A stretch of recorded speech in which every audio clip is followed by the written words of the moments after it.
अच्छा जी स्टूडेंट्स, आज हम पढ़ेंगे रिस्पायरेटरी डिसऑर्डर्स। वैसे तो बहुत ज़्यादा है, लेकिन जो 10th क्लास बायो में है उन सबको डिटेल में पढ़ते हैं।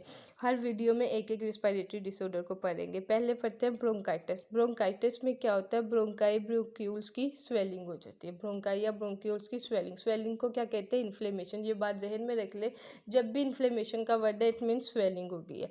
होता क्या है कि बहुत ज़्यादा म्यूकस प्रोड्यूस होता है। म्यूकस प्रोड्यूस होने की वजह से वॉल स्वेल कर जाती है। स्वेल होने की वजह से उनकी जो जगह है ट्यूब की वो नैरो हो जाती है। इस वजह से सांस लेने में इश्यू होता है।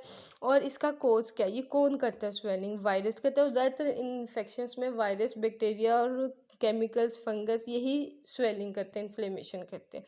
तो ब्रोंकाइटिस में क्या है? वायरस है इसका रीज़न, बैक्टीरियल इन्फेक्शन है या केमिकल्स हैं। ये केमिकल्स किस में होते हैं? स्मोक में। ठीक है।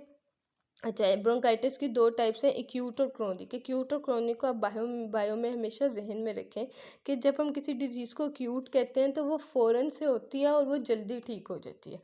और क्रोनिक वो होती है जो कि बहुत स्लो हमें पता चलता है और वो लॉन्ग टर्म चलती है। जैसे हेपेटाइटिस सी की गॉड फॉरबिडन इन्फेक्शन क्या कहते हैं कि ये क्रोनिक है, क्रोनिक लिवर डिजीज़ है। मतलब इसका पता जल्दी नहीं चलता और ये बहुत लंबा अरसा चलती है। एंड देन ये गॉड फॉरबिडन पूरे ऑर्गन को डिस्ट्रॉय कर देती है। गॉड फॉरबिडन मतलब लाइक लंग जो है वो फेलियर हो जाता है। तो इसी तरह एक्यूट क्या, ये फ़ौरन हो जाती है। लिवर फेलियर हो जाता है, सॉरी, हेपेटाइटिस में लिवर के। लेकिन मैं वैसे बता रही कि क्रोनिक हमेशा वो डिजीज़ होती है जो कि लंबी चलती है, और अक्यूट जो होती है फ़ौरन होती है। उसका इफेक्ट जो है वो बहुत ज़्यादा, मतलब जिस टाइम वो हुई होती है उस टाइम बड़ा स्वेयर होता है, स्लो स्लो नहीं होता है, एकदम होती है इमीडिएट, और फिर ठीक भी हो जाती है। तो एक्यूट ब्रोंकाइटिस क्या होगा? ये 2 वीक में ठीक हो जाती है, पेशेंट में कोई परमानेंट डैमेज नहीं होता लंग्स में।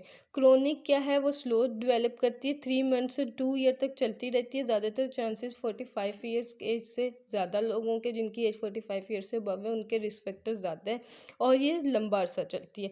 सिम्टम्स क्या है? कफ है, खांसी आती है, माइल्ड वीजिंग। वीजिंग क्या होता है कि खरखराहट होती है, मतलब खांसी, आपके सांस लेने में आवाज़ आती है, जब गले से आवाज़ आती है दैट इज़ वीजिंग। मतलब सांस गुजरता है, हवा गुजरती है तो खरखराहट होती है। चिल, सर्दी लगती है, फीवर, बुखार होता है, शॉर्टनेस ऑफ ब्रेथ, सांस लेने में दुश्वारी होती है, मतलब लगता है कि सांस नहीं आ रहा, फील हो रहा होता है कि सांस इजीली लिया नहीं जा रहा, मतलब इनवॉलेंट्री नहीं है, हमें खुद जान लगा के सांस लेना पड़ रहा है। तो ये हमारा जो है वो पूरा ब्रोंकाइटिस है। नेक्स्ट वीडियो में हम अगले पढ़ेंगे। सो इसमें हमें क्या होता है? स्वेलिंग होती है ब्रोंकाई ब्रोंक्यूल्स की।